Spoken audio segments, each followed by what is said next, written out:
अस्सलाम, welcome back to my channel. कैसे हैं आप सब लोग? उम्मीद करती हूँ सब ठीक ठाक होंगे, खैरियत से होंगे। आज मैं आप लोगों से एक बहुत ही कॉमन टॉपिक के बारे में डिस्कस करने वाली हूँ। बहुत सारी फीमेल्स हैं जिन्होंने मुझे मैसेज किया और मुझे कहा कि मेरी एग्स जो है और डॉक्टर ने बताया है बहुत वीक हैं और इस वजह से जो है वो प्रेगनेंसी जो है उसमें प्रॉब्लम आ रही है। तो ऐसा क्या करना चाहिए? तो आज मैं आप लोगों से इस बारे में डिस्कस करूंगी कि how can I get pregnant with small eggs और वीक एग्स और साथ ही साथ पीसीओज। फॉलिकल्स क्या हैं और स्मॉल एग्स के होने की क्या वजह है, कमजोर एग्स होने की क्या वजह है, इन सारी चीजों के बारे में आपसे मैं डिस्कस करूंगी। सबसे पहले ये भी कुछ फीमेल्स ने कहा कि उनके जो साइकिल्स हैं वो बिल्कुल कंप्लीट हैं, मतलब ये कि उनके जो पीरियड्स हैं वो बिल्कुल रेगुलर रहते हैं। और इसके अलावा कुछ लोगों ने ये भी बताया कि 4 to 6 वीक्स या फिर 12 वीक्स तक के बाद मिसकैरेज हो जाते हैं। तो इसकी मेन वजह यही है कि वीक एग्स और इमेच्योर एग। जिन फीमेल्स की एज 30 से अबव है तो उनमें ये चांसेस ज्यादा है कि उनके जो एग्स होंगे वो लाजमी वीक होंगे, क्योंकि जैसे जैसे टाइम गुजरता है वैसे वैसे जो है वो ओवरीज वीक होती जाती हैं, पुरानी होती जाती है, इसलिए उसमें जो है वो अंडों का बनना मिच्योर वो चांसेस कम हो जाता है। जो फीमेल्स 30 से कम है यानी कि यंग गर्ल्स, उनमें भी ये मसला आ रहा है कि उनके जो एग्स हैं वो वीक हैं या फिर ज्यादा बन नहीं रहे या छोटे बन रहे हैं, जिनकी वजह से प्रेगनेंसी पॉसिबल नहीं हो रही है। फॉलिकल के अंदर एक एएमएच हार्मोन होता है, उसकी मिकदार कम हो जाती है फॉलिकल में, जिसकी वजह से उसका काम क्या होता है मेन कि वो नरिश करता है, वो मिच्योर करता है एग को, वो नरिश करता है एग को। उसकी मिकदार लो हो जाती है जिसकी वजह से वीक एग्स बनते हैं। फॉलिकल्स में बहुत सारे एग बनते हैं, एक एग नहीं बनते, सारे के सारे इमेच्योर हो जाते हैं सिर्फ इस वजह से। और जो लोग 30 से अबव है उनके साथ भी यही मसला है कि जो उनकी जो फॉलिकल्स में जो हार्मोन बन रहे होते हैं उनकी मिकदार कम हो जाती है। जब मिकदार कम हो जाती है, जैसे जैसे ओवरी पुरानी होती जाती है, तो इस वजह से वीक एग्स के जो चांसेस होते हैं वो ज्यादा हो जाते हैं और इमेच्योर जितने भी एग्स फॉलिकल्स में बन रहे होते हैं वो सब के सब इमेच्योर रह जाते हैं। दूसरा है ओबेसिटी। वो गर्ल्स और वो फीमेल्स जिनका वजन जो है वो बहुत ज्यादा है हाइट के हिसाब से, तो उन्हें हर हाल में अपने वजन को कम करना है। ये भी एक बहुत बड़ा रीजन है वीक एग का और इमेच्योर एग का। इसके अलावा जेनेटिक्स, क्रोमोसोम्स में एबनॉर्मेलिटी आ जाती है जिसकी वजह से ये मसले आते हैं। चौथा है और लास्ट है ये, वो है पीसीओस। पीसीओस की वजह से भी जो है वो एग्स मैच्योर नहीं हो पाते और प्रॉपर नहीं बनते। वैसे तो बहुत सारे टेस्ट हैं लेकिन मैं आपसे आज एक के बारे में डिस्कस करूंगी, वो है एफएसएच टेस्ट यानी कि फॉलिकल स्टिमुलेटिंग हार्मोन टेस्ट।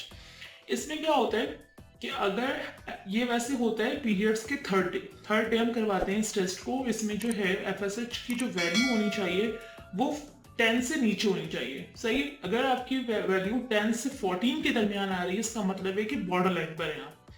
अगर 14 से अबव हो गई है तो इसका मतलब ये है कि जो वीक एग्स बन रहे हैं वो इसकी मेन वजह यही है। अगर एफएसएच की वैल्यू ज्यादा होगी, 10 से अबव होगी या 14 से अबव होगी, क्योंकि 10 to 14 जो वो बॉर्डर लाइन है, इस वजह से प्रेगनेंसी में प्रॉब्लम आ रही है, तो इसको कम लाजमी करना है। और कैसे हम कम करेंगे इस बारे में आपसे मैं डिस्कस करती हूँ। मेन वजह जो होती है वो ये होती है। इसको कम करने के लिए 2-3 चीजें ऐसी हैं जिससे आपने लाजमी फॉलो करना है। फर्स्ट है life style modification. Life style modification के अंदर अगर आप स्मोकिंग करती हैं तो आपने इसे अवॉइड करना होगा टोटली। स्ट्रॉबेरी या गूसबेरी जितनी भी बेरीज हैं वो आप उसे ज्यादा से ज्यादा खाएं। तीसरी ये है कि आपने अपनी नींद पूरी करनी है, प्रॉपर रात में आप सोएं, सुबह जल्दी उठें, एक्सरसाइज करें। एक्सरसाइज में मैंने आपको पीसीओज में बताया है और अभी भी आपसे मैं डिस्कस करूंगी कि आप बेशक कोई आपने योगा अगर नहीं करना है मत करें, लेकिन आप वॉक लाजमी करें, बेशक 30 मिनट आपने लाजमी वॉक करना है।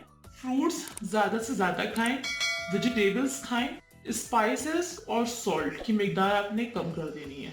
इसके अलावा मैं आपसे कुछ सप्लीमेंट्स के बारे में डिस्कस करूंगी जिससे आप 3 महीने आराम से ले सकते हैं। सप्लीमेंट्स आप एक से ज्यादा ले सकते हैं, 2 ले लें बेशक, 3 महीने तक आपने इसका इस्तेमाल करना है। सबसे पहले है ओमेगा 3, इसे हम फिश ऑयल भी बोलते हैं। 1000 mg के होते हैं ये, आपने इसे डेली लेना है वन टाइम।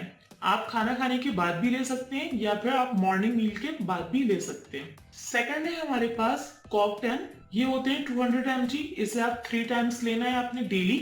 इसे भी आपने खाना खाने के बाद लेना है। इसका जो मेन काम ये है कि ये सेल में एनर्जी प्रोवाइड करता है और जो ये वीक एग्स बन रहे हैं इसको ये इम्प्रूव करता है। थर्ड है हमारे पास मायोइनोसिटॉल। ये हमारे पास 1200 टू 200 mg है। इसे हमें रात में लेना है 1 टाइम, सिर्फ रात में खाना खाने के बाद। मायोइनोसिटॉल जो है ये विटामिन बी कॉम्प्लेक्स है और ये पीसीओएस के लिए भी बहुत इंपॉर्टेंट है और साथ ही साथ इमेच्योर एग्स के लिए भी।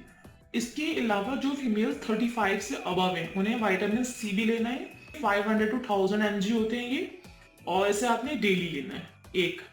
इसके अलावा आपने ग्रीन टी लेना है एक 1 टाइम। एंटीऑक्सीडेंट होता है, ये वेट लॉस करने में बहुत हेल्प करेगा आपकी और साथ ही साथ ये आपकी स्किन को भी नरिश करता है। आखिरी है फॉलिक एसिड। 400 माइक्रोग्राम के होते हैं, डेली आपने इसे यूज करना है। और जो प्रेग्नेंट खवातीन हैं और साथ ही साथ जिनके इमेच्योर एग्स हैं वो ये लाजमी ले फॉलिक एसिड 400 माइक्रोग्राम के होते हैं और डेली लेना है आपने 1 टाइम। ये सारे सप्लीमेंट्स जो हैं वो इमेच्योर एग को मेच्योर करने में आपकी हेल्प करेगी, सेल्स को एनर्जी प्रोवाइड करेगी ताकि जो है वो जो भी एग्स के साइज छोटे हैं या फिर इमेच्योर हैं वो मैच्योर हो जाए। साथ ही साथ एक्सरसाइज आपने नहीं छोड़ना है। बेशक आप 30 मिनट वॉक करें लेकिन आप लाजमी करें। जो चीजें मैंने अवॉइड करने के लिए कही हैं उसे आपने अवॉइड करना है। जो चीजें मैंने खाने के लिए कही हैं वो चीजें आप खाएं। सप्लीमेंट्स आपने 3 महीने इस्तेमाल करने हैं। एक के साथ आप एक और ले सकती हैं। कोई भी ऐसी बात जो आपको इसमें नहीं समझ में आई हो आप मुझसे कमेंट के जरिए भी पूछ सकते हैं। और अपना बहुत ज्यादा ख्याल रखिएगा, मुझे दुआओं में याद रखिएगा। मेरे चैनल को सब्सक्राइब कर लीजिए और लाइक जरूर कर दीजिएगा। अल्लाह हाफिज।